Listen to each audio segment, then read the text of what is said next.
Srengenge nyunan kanthi mulya manuing oceh klawan reno angine midhin ono ing wit-witan kewane bunga ing pasukatan kabeh padha muji Allah kang lomo kabeh padha muji Allah kang lomo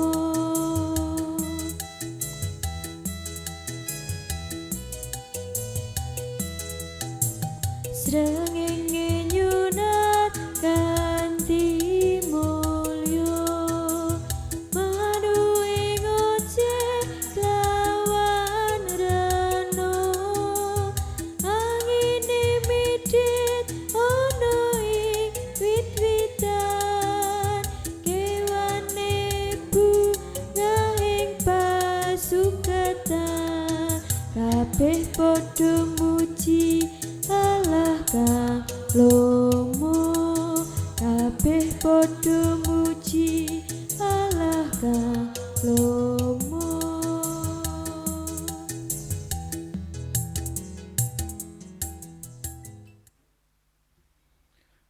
Sumangga pangibadah punika sami kita sengker kanthi maose ing manah ingkang nelakaken mekaten. Pitulungan kita punika pinangkanipun saking Sang Yewa ingkang nitahaken langit kaliyan bumi.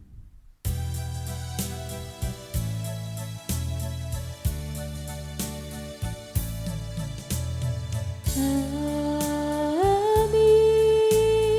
amin, amin, amin,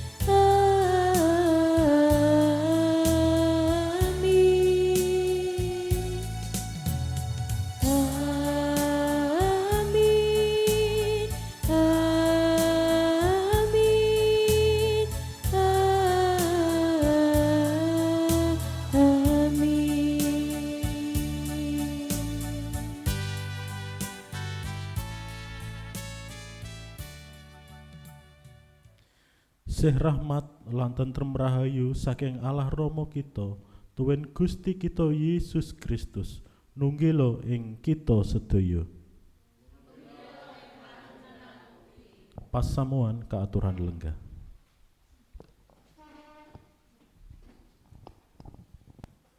Atur pambuka.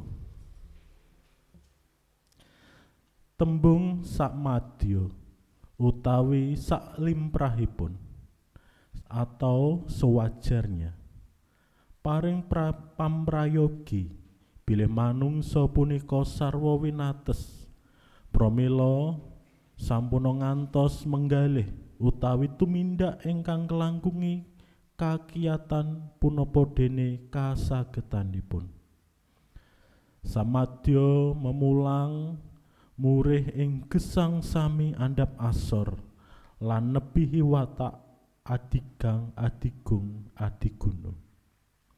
Sanajan to mekaten samadya boten ateges saisane utawi sakuwate.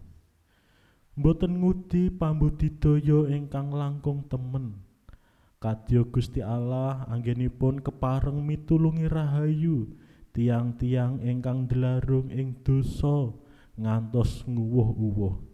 Iki ingsun, iki ingsun. Murih saged sami pinanggih Gusti. Sanajan sami mangkotaken manah, sami nebihi Gusti, Gusti tansah ngegaraken sih rahmat kawilujenganipun dhateng sinten kemawon ingkang sami pratobat. Mekaten pangandikanipun Gusti ingkang sinerat ing kitab Yesaya 60 ayat 1 dumugi 9 mekaten.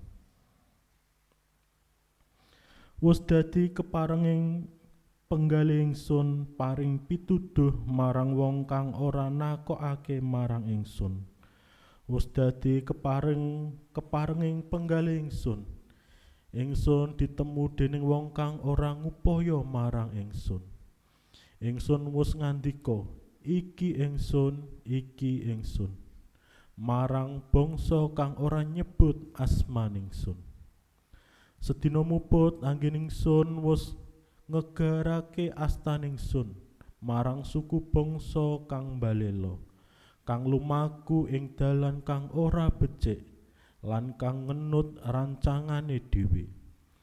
Suku bangsa kang gawe grahing penggalih ingsun tansah ana ing ngarsaning penggalih ingsun, kelawan cos korban ana ing pataman-patamaning dewa, lan ngobong korban ana ing dhuwur bata, kang lungguh ing kuburan-kuburan lan nginep ana ing guwa-guwa, kang mangan daging babi sarta kwaline isi duduh daging najis, kang celathu ngedohono kono aja ndemok aku, mundak dadi suci merga saka aku.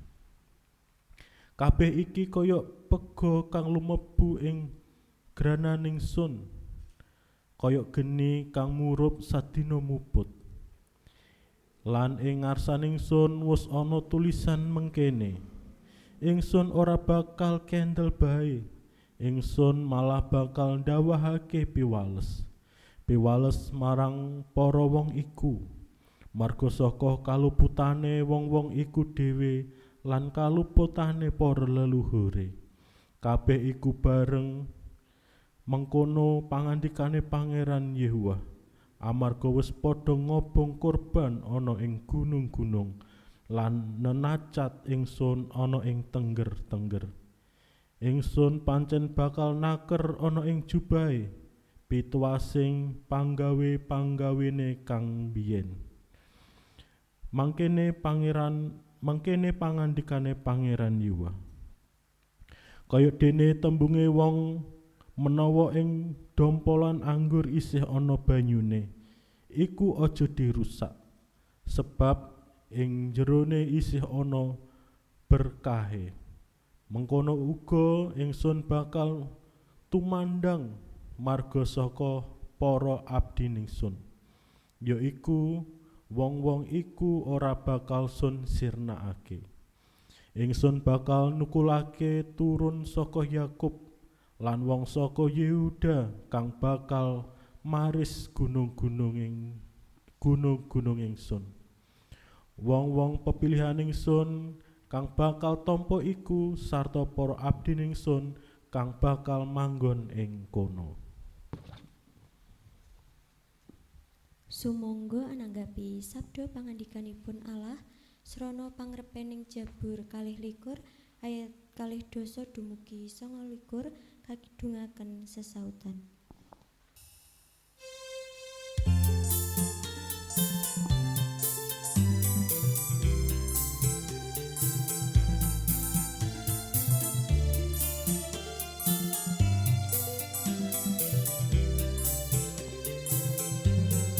Amarga Yehuwa kang kagungan keraton satu kang ngeri bangsa-bangsa.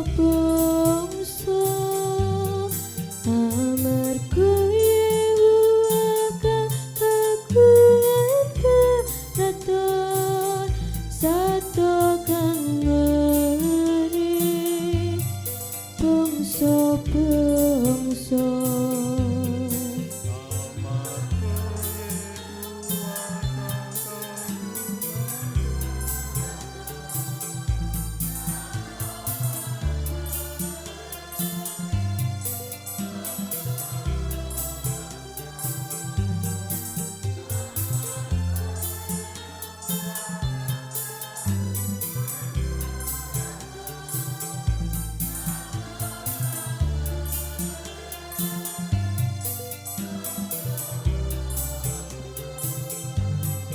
Sampono nebihi kawula,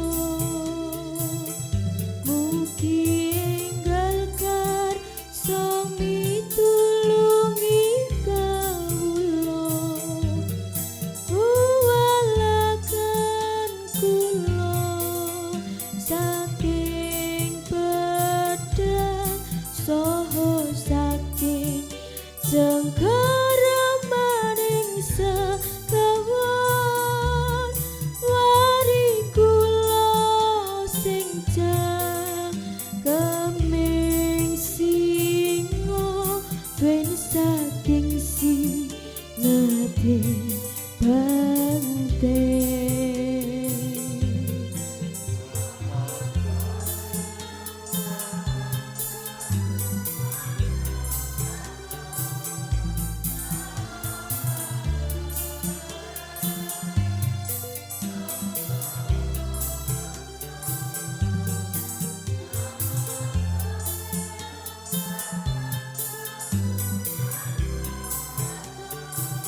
kawula badhe martosaken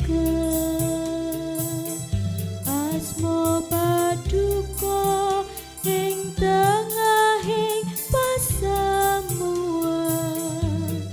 Hebra umat lan gurune Yakub nyosno puji hormat marang panjenengane Israel kabeh doduwe yo wedi asih bengi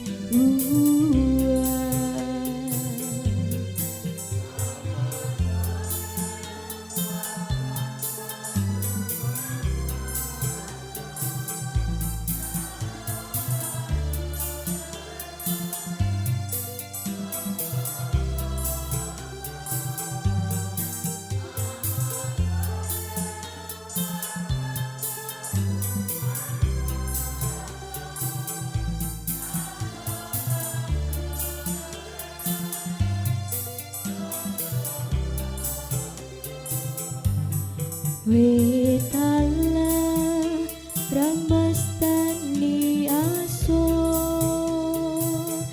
raji cimringka nistane wong katindes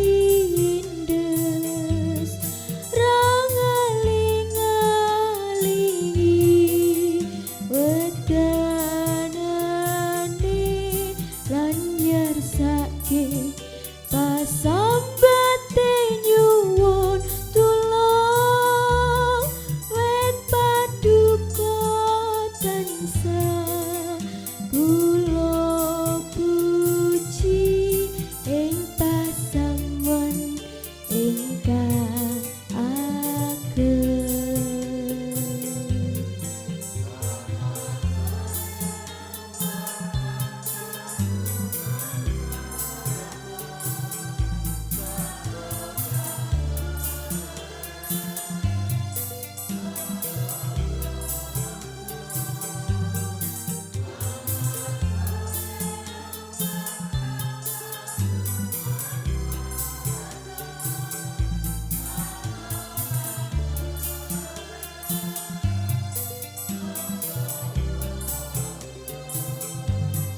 Kawula yung luwari nada ing ngajeng ing tiyang kang sami ngabekti Gusti wong kang andhap asor katuan kang upaya Allah bakal ngalahkono pangembanan nimring Sang Yehuwa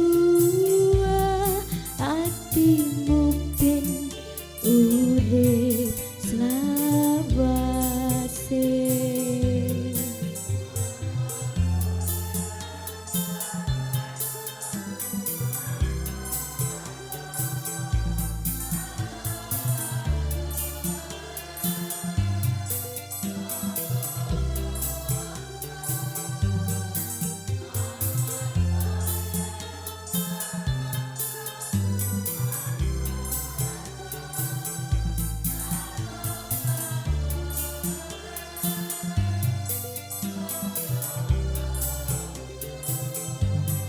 Poncote bumi bakal eling banjur mratobat marang Sang Yehuwa para bangsa sami sujud nyembah wong gumedhe do nyembah ing ngarsane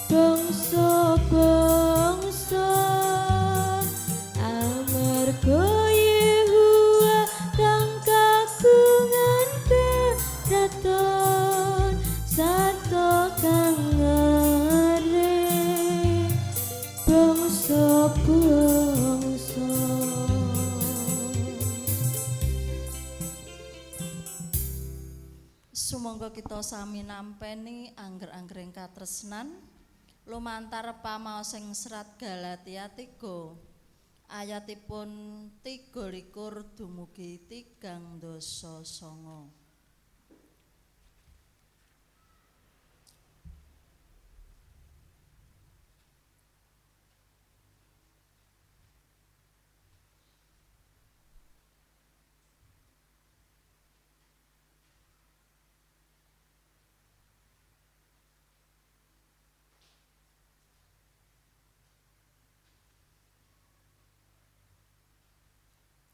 Mekaten pangandikanipun Gusti. Nanging sadurunge tekane pracaya iku, kita kawengku ing pangreksaning angger-anggering Toret. Kakurung nganti pracaya iku wis kalairake.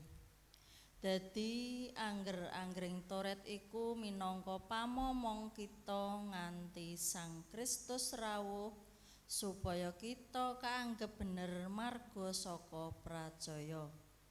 Nanging saiki pracaya iku wis teka, dadine kita wis ora kabawah maneh ing pangreksane pamomong. Sebab marga saka pracaya marang Gusti Yesus Kristus kowe padha dadi putrane Gusti Allah. Awit kowe kabeh kang padha kabaptis ana ing Sang Kristus wis padha ngrasuk marang Sang Kristus. Ing bab iki ora ana wong Yahudi utawa wong Yunani, ora ana batur tukon utawa wong mardika, ora ana lanang utawa wadon, awit kowe kabeh padha dadi siji ana ing Sang Kristus Yesus. Mongko yen kowe kagungane Sang Kristus, ateges kowe padha dadi trahing Rama Abraham lan padha dadi ahli waris miturut prasetya. Kababaring katresnan awit prentahing angger-angger jalari manungsa dumawah ing panerak lan dosa. Wondene kababaring Toret awit katresnanipun Sang Kristus Yesus nyawapi manungsa ing gesang ingkang langgeng. Gesang minangka putra-putraning Allah. Punapa sampun sami ngestokaken katresnanipun Gusti, sumangga kita sidhem sawetawis.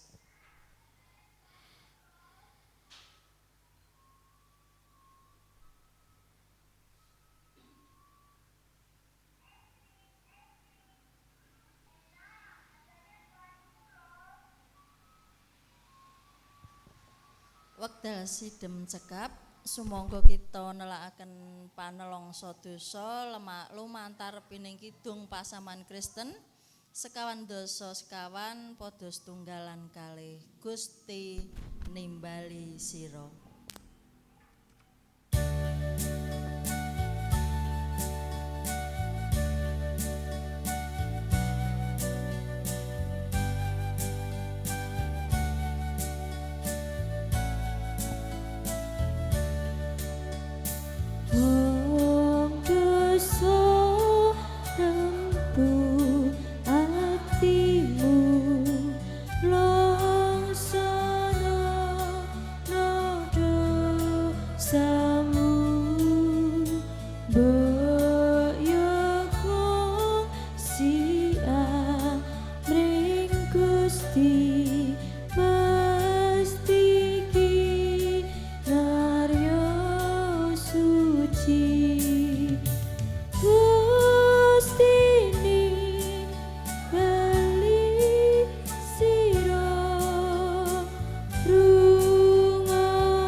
Sabarang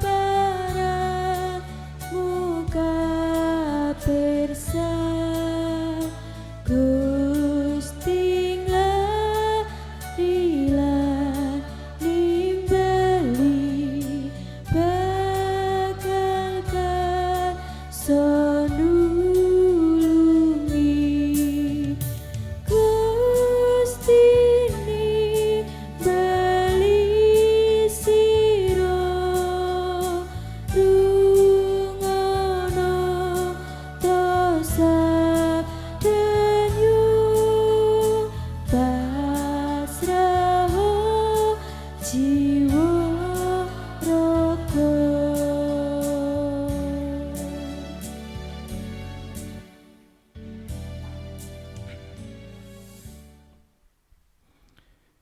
Ing salebeting pangrengkuhing sih katresnanipun, sumangga kita sami mirengaken pawartos sih rahmat ingkang saestu nyegeraken nyawa kita, ingkang kapendhet saking kitab Yehezkiel 3 dosa sekawan ayat gangsal 11 dumugi 16 mekaten. Ingsun piyambak kang bakal ngengon wedhus-wedhus ingsun lan padha sun purih njerum. Mangkono pangandikane Pangeran Yahwa, kang ilang bakal sun padosi, kang katriwal bakal sun bekta bali, kang tatu bakal sun blebet, lan kang lara bakal sun kiyatake, apa dene kang lemu lan kang rasa bakal sun ayomi, bakal padha sun engon sak mestine. Mekaten pawartos sih rahmatipun Gusti. Awit Gusti sampun paring damai kula lan kalian Gusti Allah, sumangga kita sami paring salam tentrem rahayu kalian sederek-sederek kita kanthi ngucap salam tentrem rahayu. Salam tentrem rahayu. Salam.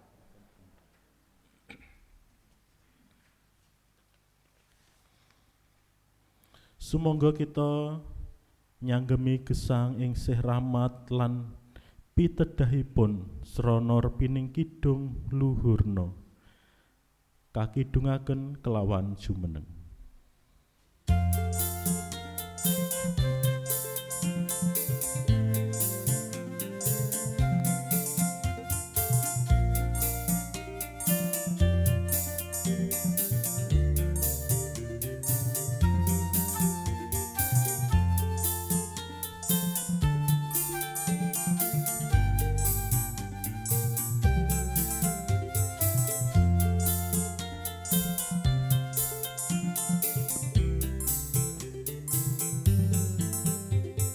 Luhurna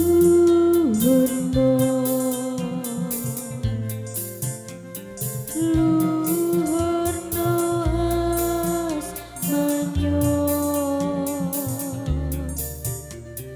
konjuk Gusti kang lembana puji sembah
Sumangga kita lumebet ing pandonga syafaat kula dherekaken.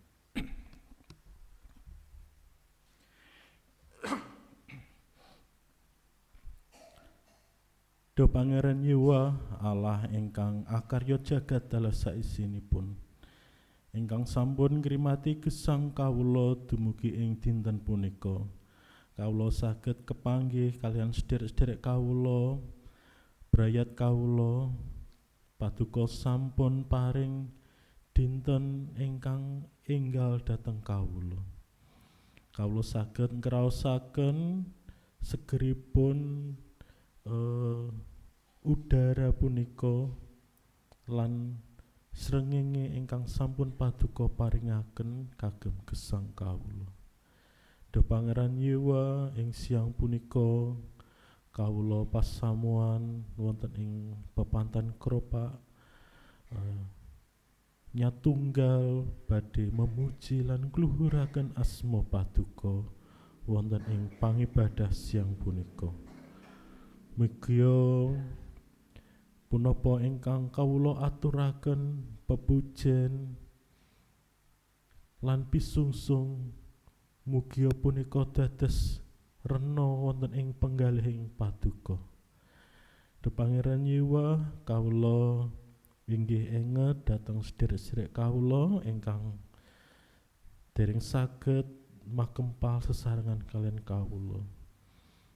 Kagem sederek-sederek kawula ingkang sampun yuswa sepuh, ingkang sampun boten saged lumampah wonten ing gereja punika puniki Gusti, mugi paduka rimati kapitadosanipun paduka paringana kegiatan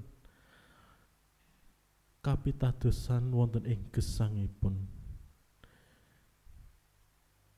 Lan kagem sederek-sederek kawula ingkang nembe ngalami sesakit badanipun do Gusti, mugi paduka berkahi paringa sehat kiat malih lumantar obat-obatan lan perawatan. Kagem sederek-sederek kawula ingkang sapunika kekesahan, mugi paduka irit lampahipun dumugi papan ingkang dipun tuju lan wangsul malih kanthi wilujeng. Kagem ingkang dinten punika boten saged nilaraken pakaryanipun, mugi paduka berkahi panyambet damelipun paringana kawilujengan saged ngasilaken berkah kangge nyekapi kabetahan brayatipun. Kawula inggih ngaturaken pasamuan wonten ing pepantan Kropak punika wonten ing asta paduka. Ingkang panyambut damelipun petani, pedagang, swasta, wiraswasta lan sanes-sanesipun do Gusti, mugi paduka berkahi panyambut damel kawula, pakaryan kawula lumantar panyambut damel punika. Paduka paringana berkah kagem kawula, paringana kesehatan kawula kangge kiat badan kawula. Kawula inggih ngaturaken do Gusti para lare, para anak-anak kawula wonten ing asta paduka. Paduka berkahi pasinaonanipun wiwit SD, SMP, SMA lan pawiyatan luhur. Paduka berkahi paringana hikmat, kecerdasan sageta lewat pasinaonan punika sageta ndadosaken lare kawula saged nggayuh cita-citanipun lan paduka mugi cekapi kabutahan kangge biaya pasinaonan punika. Do Pangeran Yewa ing siang punika kawula inggih ngaturaken peladosaning pangibadah ing siang punika pradataning pasamuan musik LCD singer kantong persembahan paduka berkahi paringana kelancaran pangibadah ing siang punika. Kawula inggih ngaturaken peladosanipun Bapak Pendeta Agung Jatmiko wonten ing GKJ Wirosari sumrambah wonten ing pepantan-pepantanipun paduka paringana hikmat kesehatan kangge ngladosi kangge memucal pasamuan wonten ing GKJ Wirosari lan paduka berkahi ugi pradataning pasamuan wonten ing pepantan Kropak punika Gusti ingkang ngladosi pasamuan wonten ing mriki paduka paringana kekendelan hikmat kangge ngladosi pasamuan wonten ing pepantan Kropak punika. Kawula inggih ngaturaken bangsa lan negari kawula Gusti mugi paduka rimati mugi paduka berkahi para pemimpin ingkang sampun kapilih punika sageta mbeta bangsa kawula punika sansaya tentrem rahayu majeng lan boten wonten perpecahan pertikaian wonten ing tengahipun masyarakat. Kawula inggih ngaturaken panyuwunan kawula kangge kedamaian donya punika wontenipun perang Israel Iran lan sanes-sanesipun. Mugi punika cepet lerem lan wonten kesepakatan damai kagem katentremanipun Timur Tengah. Kawula aturaken sedaya panyuwunan lan pasambat kawula Gusti wonten ing asta paduka. Wonten ing Gusti kawula Yesus Kristus kawula sampun ndedonga lan ngucap syukur. Haleluya. Amin.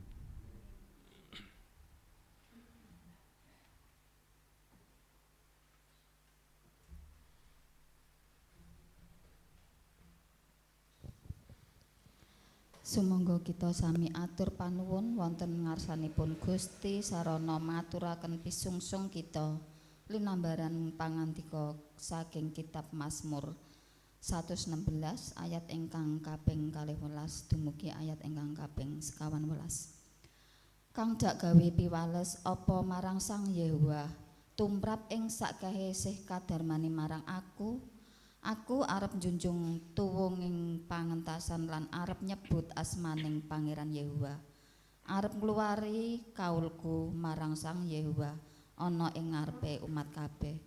Anggenipun sami ngempalaken pisungsung sesarengan kita ngrepekaken kidung pasaman Kristen 7 dasa padha ingkang kaping 1.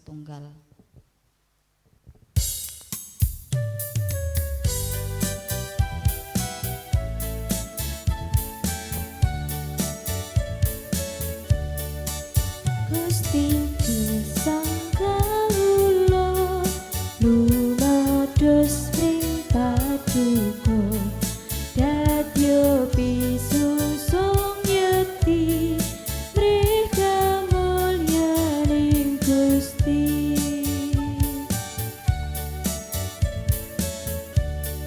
moga mosi ing triya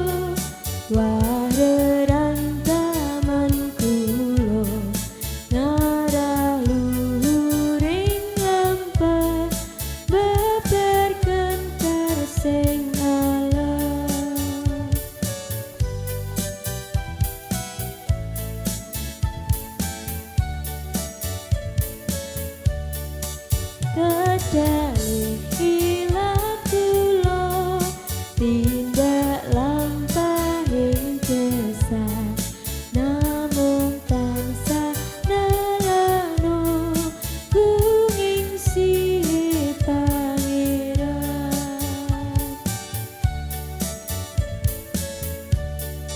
kondolan kasegetan tatur minangka kurban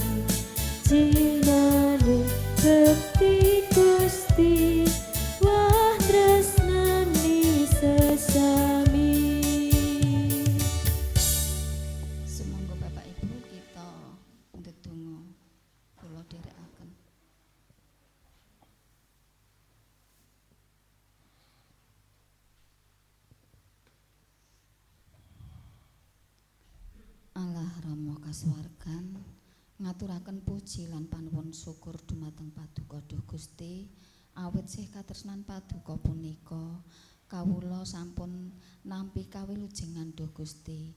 Paduka sampun ngirit lampah kawula saking griya kawula piyambak-piyambak dumugi ing papan pangibadah punika.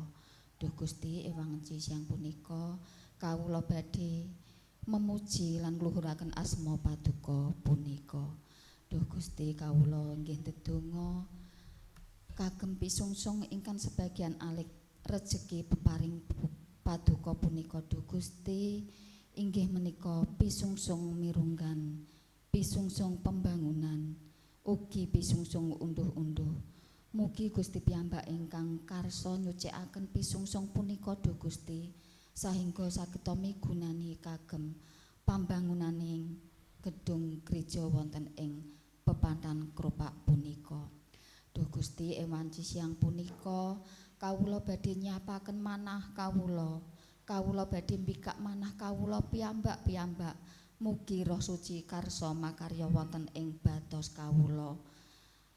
Boten kesupen Duh Gusti kawula inggih ndedonga kagem Mas Ayub ingkang badhe mbabaraken Injil Paduka.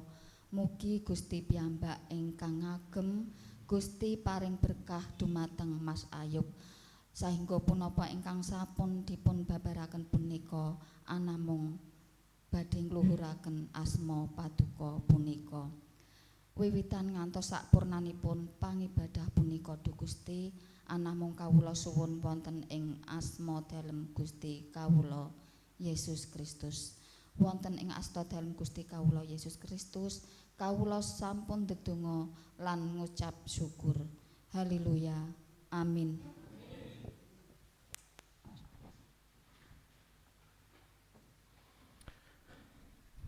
Sumangga Bapak Ibu kita migatosaken sabda pangandika ing siang punika ingkang kapendhet saking Injil Lukas 8 ayat 16 dumugi 39 mekaten.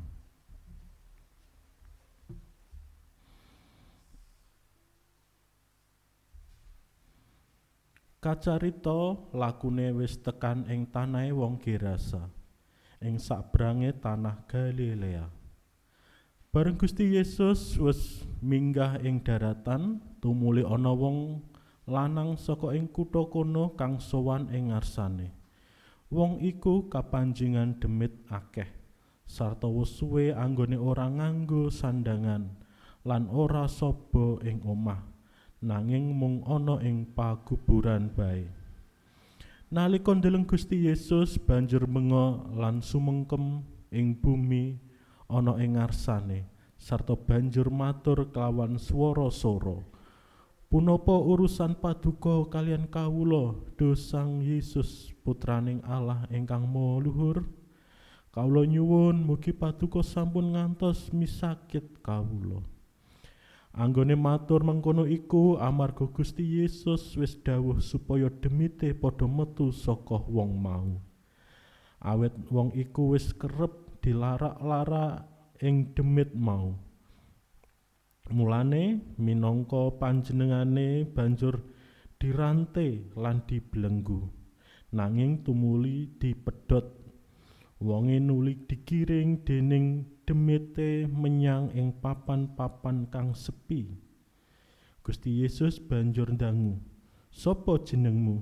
Atur wangsulane, "Legion."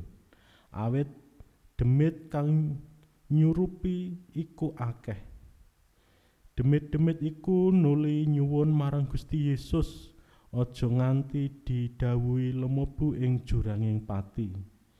Kacarita ing kono ana babi kang akeh banget cacahe kang lagi padha mangan ana ing ereng-erenging gunung.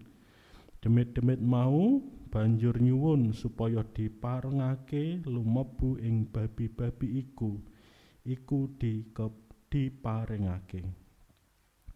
Demit-demit mau banjur padha metu lan manjing ing babi. Pepantan babi iku tumuli gumbruduk mlayu ing tepining jurang lan ambyur ing segara dadi lan patine. Bareng para pangon babi padha nyumurupi lelakon mengkono iku, banjur padha mlayu lan nyritakake bab iku ana ing kutha lan ing kampung-kampung ing sak kiwa tengene. Wong-wong nuli padha metu arep nyumurupi apa kang mentas kelakon. Banjur padha sowan ing ngarsane Gusti Yesus sarta padha nyumurupi wong kang wus ditinggal dening setan-setane mau linggih cedhak ing sampeyane Gusti Yesus wis manganggo lan wis waras. Wasana padha wedi.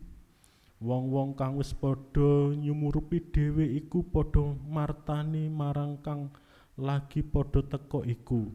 Kepiye anggone wong kang kapanjenengan demit iku kaluwaran?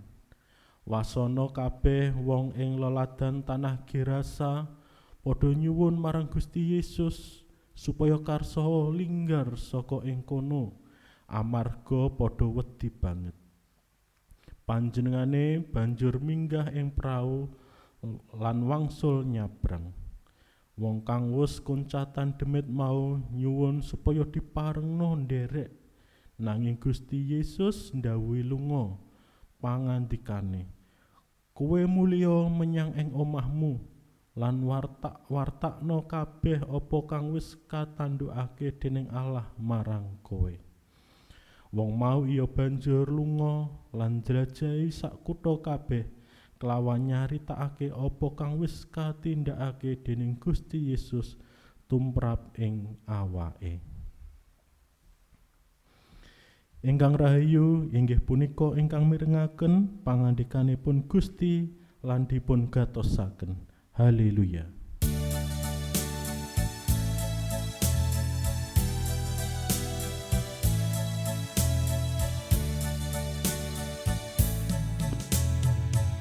Haleluya,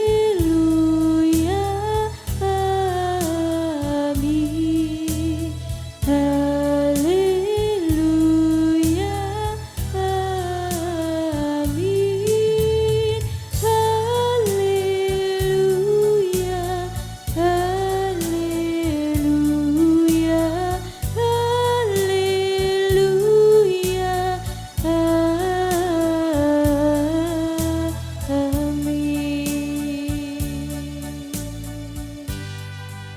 Salam Bapak Ibu, sugeng siang, sehat? Critakno pakaryaning Allah. Terus Bapak Ibu yang sehat berarti diberkahi Gusti nggih. Critakno.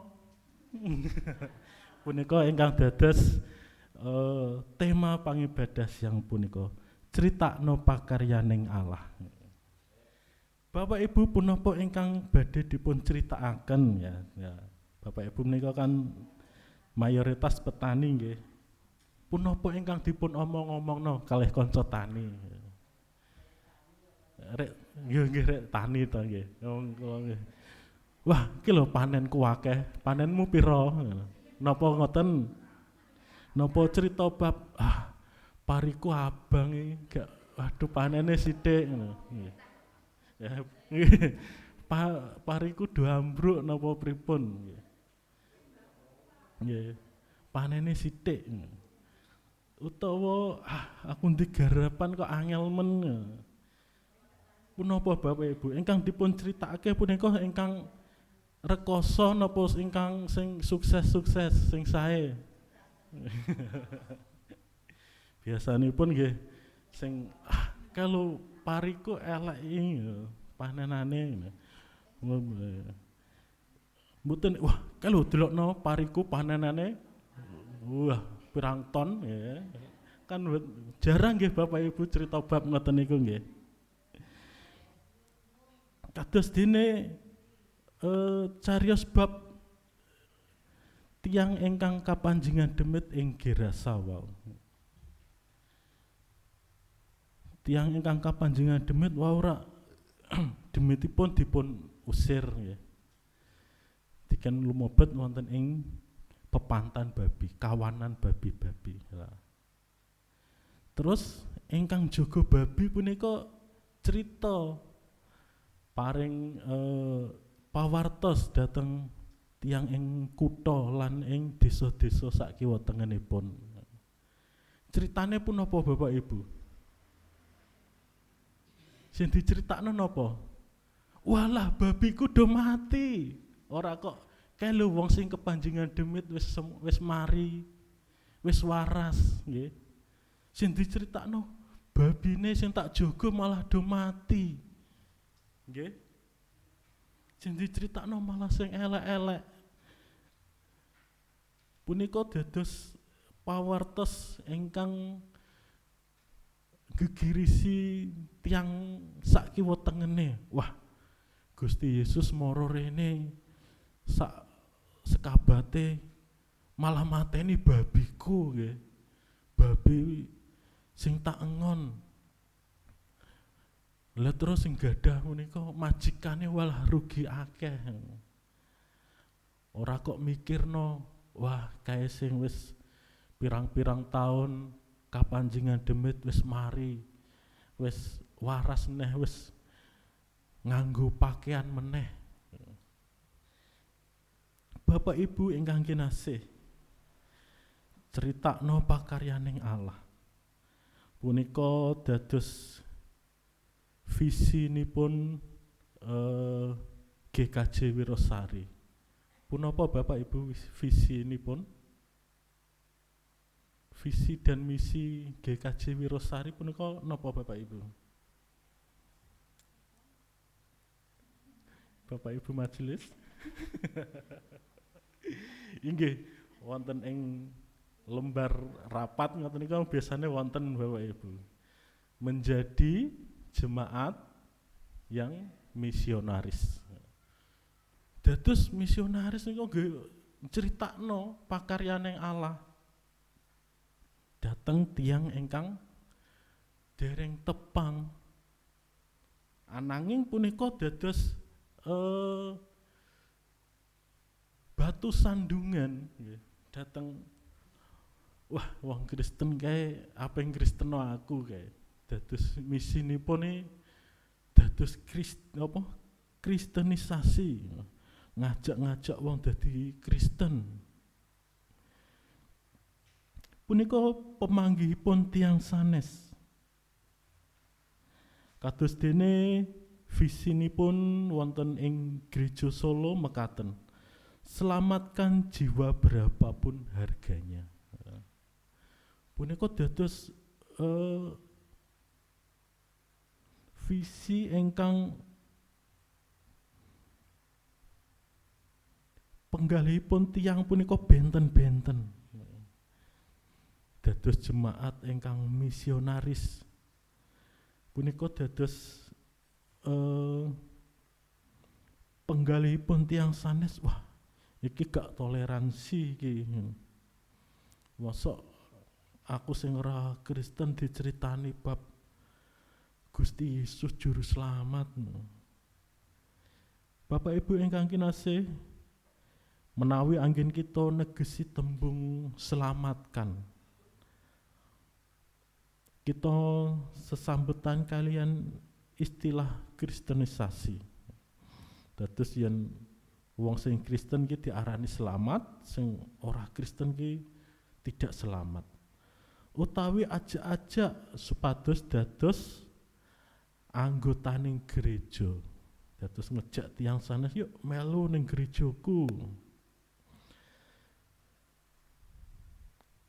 Punika limprah lajeng kita nyandai bilih visi kasebat badhe dados sandungan kangge lelampahaning sikap toleransi. Amargi sedaya saking kita sami mangertos bilih ingkang sesambetan kalian kita punika maneka warni, ras, agami, budaya punapa sampun mawujud dados satunggaling pepesten.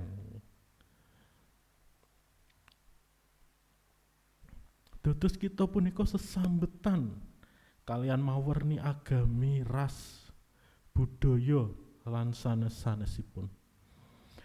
Ananging menawi tembung selamatkan ingkang kaserat wonten ing misi gereja kala wau utawi kita menjadi jemaat ingkang misionaris kasambetan kalian pepinginan martosaken kratoning Allah. Inggih punika pakaryanipun Allah ingkang mulihaken, ngiyataken, nglipur, nyarasaken lan ugi ngengen. Dados kita jemaat ingkang misionaris punika mboten kok terus ajak-ajak menika mboten nggih. Kita punika dipun kersakaken dados tiyang ingkang ngengen, juru damai, nyarasaken tiyang ingkang nglipur. Punika mujudaken jemaat ingkang misionaris. Amargi badhe wonten bayar harga. Kalau wau kan selamatkan jiwa berapun harganya. Maksudipun bayar harga kangge sedaya, kangge saya kathah tiyang ingkang mirengaken lan kraosaken pakaryanipun Allah. Dados kita mbayar punika ora kok iki lho tak kei dhuwit melu Kristen, mboten. Iki lho tak kei apa kebutuhanmu nderek Gusti Yesus. Mboten mekaten Bapak Ibu. Kita dipun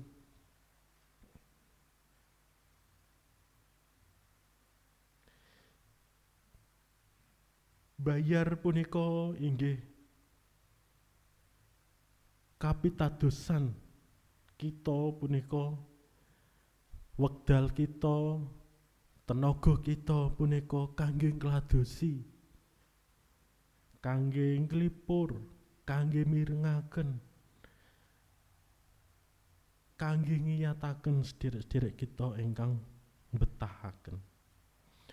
Kados dening Gusti Yesus wau ingkang sampun paring peladosan wonten ing tlatah Gerasa. Tlatah Gerasa punika kalebet dening tlatah ingkang boten pitados dhateng Gusti. Punika boten termasuk wilayahipun tiang Yahudi. Boten tiyang agamawan. Awit punapa yen to wong Yahudi mosok ya ternak babi. Lah kangge tiyang Yahudi menika rak nggih binatang ingkang boten sae. Dados wonten ing lingkungan Gerasa punika budayanipun boten budaya Yahudi. Dados tiang ing sak njawinipun tiang-tiang Yahudi, tiang ingkang boten pitados, tiang ingkang boten mangertos bab hukum Taurat. Wonten ing ngriku kathah tiang ingkang sami ternak babi lan sanes-sanesipun ingkang boten dipun parengaken dening para bangsa Israel. Wonten ing tanah Gerasa punika Gusti Yesus paring peladosan punika nedahaken bilih para penduduk ing Gerasa punika sanes tiyang Yahudi. Sato kewan babi tumrap tiyang Yahudi punika kewan ingkang najis. Kanthi mekaten ingkang magepokan kalian papan miara babi, ternak babi. Boten mungkin wonten ing lingkungan punika termasuk lingkunganipun tiyang Yahudi. Ing tlatah Gerasa mriku ugi boten ketingal tiyang ingkang saged ingkang sanget ngantos-ngantos rawuhipun Gusti. Dados wonten ing tanah Gerasa wau boten wonten tiyang ingkang sami ngantu-ngantu rawuhipun Gusti. Boten wonten. Malah ingkang ing tlatah mriku rawuhipun Gusti dipun sambut dening tiyang ingkang kapanjingan demit.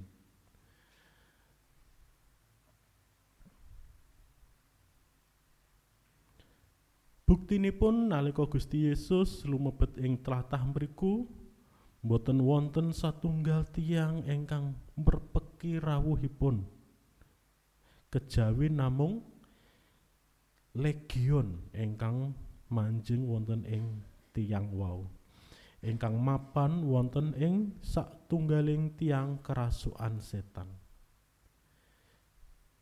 Migatosaken katerangan ing ajeng mbok menawi peladosan ing Gerasa boten dados prioritasipun Gusti Yesus. Amargi tlatah Gerasa punika mujudaken papan awisan kangge tiyang Yahudi. Kamangka ing wekdal ingkang sami kathah tiyang Yahudi ing wewengkon Galilea sanget ngantos-ngantos rawuh lan peladosanipun Gusti Yesus. Dipun bandingaken kalian wonten ing Galilea Bapak Ibu, kathah tiyang ingkang sami ngantu-ngantu ngantos rawuhipun Gusti lan peladosanipun Gusti. Wonten ing bab ingkang narik kawigatosan sanadyan tumrap tiyang Yahudi umumipun tlatah Gerasa punika najis, malah Gusti Yesus ugi boten dipun antos-antos rawuhipun dening tiyang ing mriku. Ananging Gusti Yesus perlu lan kedah nindakaken peladosan ing Gerasa. Dados yen to anggepane tiyang Yahudi wis gak sah ngladosi wong daerah kono. Wis ora penting. Wonge wis dosa karepe dhewe. Ananging pamanggihipun Gusti Yesus tetep paring peladosan. Sedaya punika katindakaken dening Gusti amargi Gusti Yesus kagungan prinsip bilih sedaya tiyang ugi kalebet kanggenipun tiyang Yahudi kanggenipun tiyang Yahudi punika najis tetep keparingan wewengan kangge mireng lan ugi ngraosaken pakaryanipun Allah. Kita punika contonipun kados tiyang Gerasa. Kita punika mboten keturunanipun Yahudi, kita tebih saking penggalihipun, tebih kaling ajaranipun. Kita punika ugi dipun perhatikan, dipun paringi peladosan dening Gusti Yesus.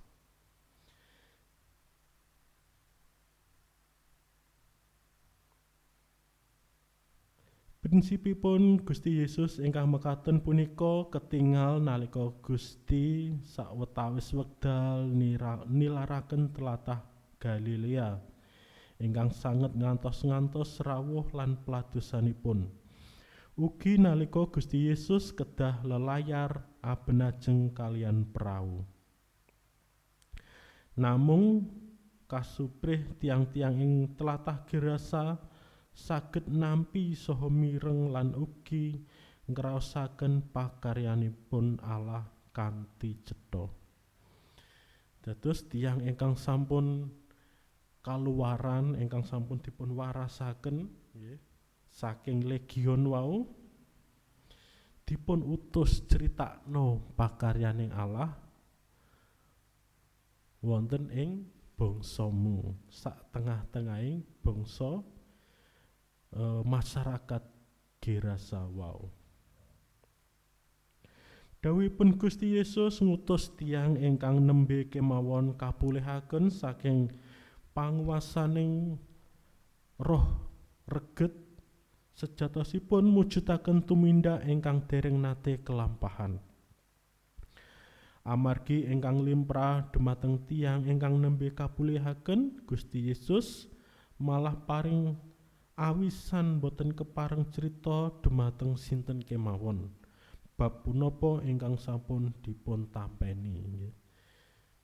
Yen to Gusti Yesus paring mukjizat wonten ing sak tengah-tengahipun bangsa Israel, wonten ing sak tengahipun bangsa Yahudi, Gusti Yesus paring pemut aja diceritakno. Ananging wonten ing Gerasa punika benten Bapak Ibu. Malah kon critakno pakaryaning Allah wonten ing sak tengahing bangsamu. Sumangga Bapak Ibu kita ingkang sampun tampi kawilujengan, tampi kabar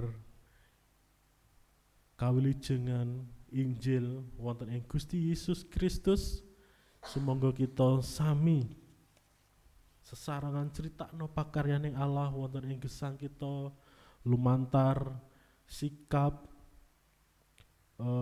panyambut damel kita saged nglipur lan ngengen wonten ing sak tengahing gesang kita wonten ing masyarakat.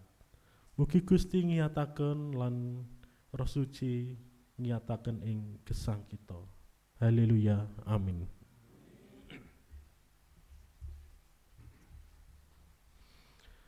Sumangga Bapak Ibu kita lumebet wonten ing wekdal ening kangge ngresepaken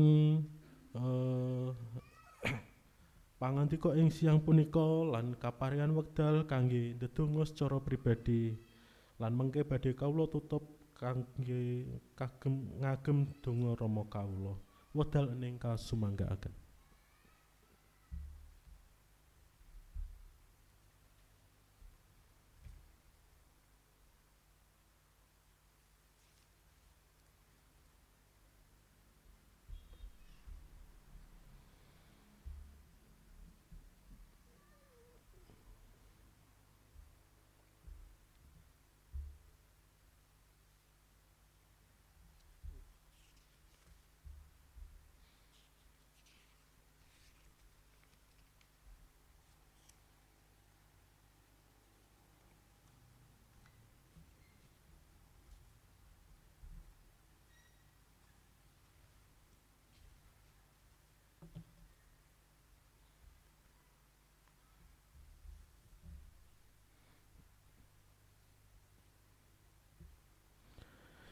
Duh Rama kawula ingkang wonten ing swarga, asma Paduka mugi kasucikaken, kraton Paduka mugi rawuh, karsa Paduka mugi kelampahan wonten ing bumi kados dene wonten ing swarga.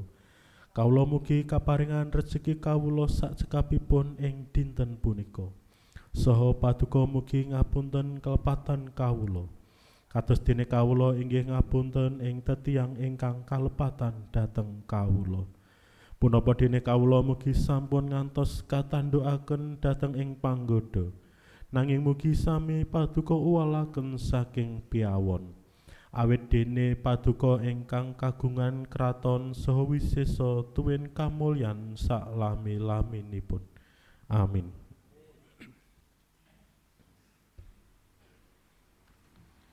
Kidung pangutusan, kidung pasamuan Kristen 700 kalih dosa padha setunggal kumandel mring Allah.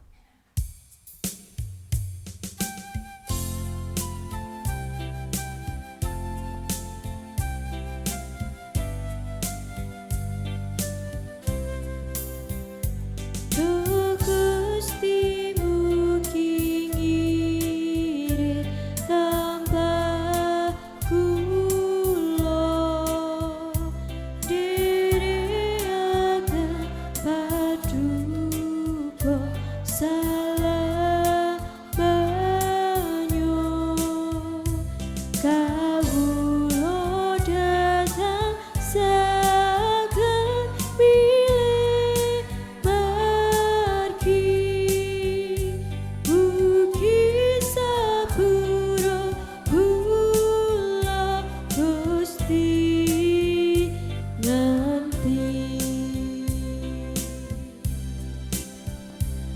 Sumangga kula sesarengan kula aturi jumeneng.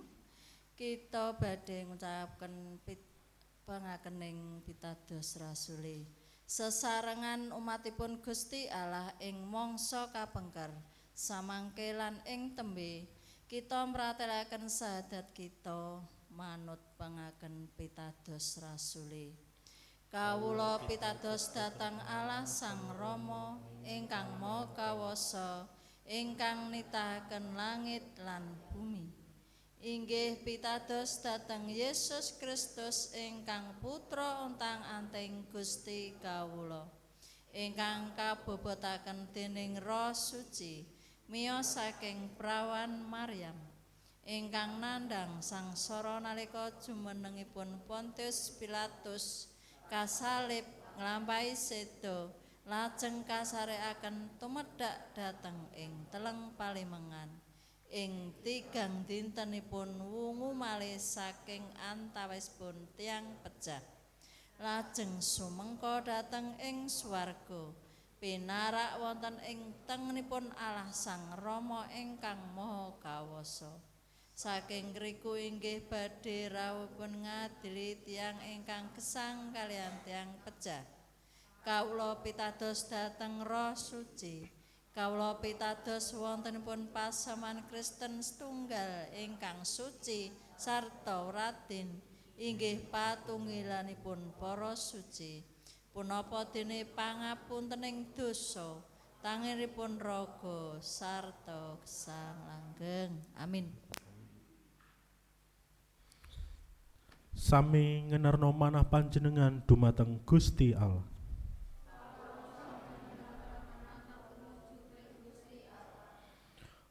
Padha madeka minangka seksining Sang Kristus.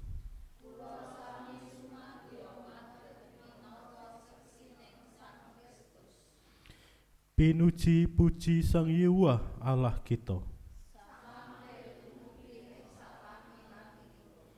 Tampenono berkahipun Gusti. Yesus setyanipun Allah tumurun lan nunggil ing para sederek sedaya nuntun kita ing saben jumangkahing suku kita. Ngebeki manah kita kanthi kabingahan lan pangajeng-ajeng. Gegesang adreng kita saklebeting martosaken katresnanipun. Ing auping astanipun kita badhe lumampah ing saklebeting margi katresnanipun Gusti. Amin. Kidung panutup saking KPK 700 kalih dosa padha kalih kumandel mring Gusti Allah.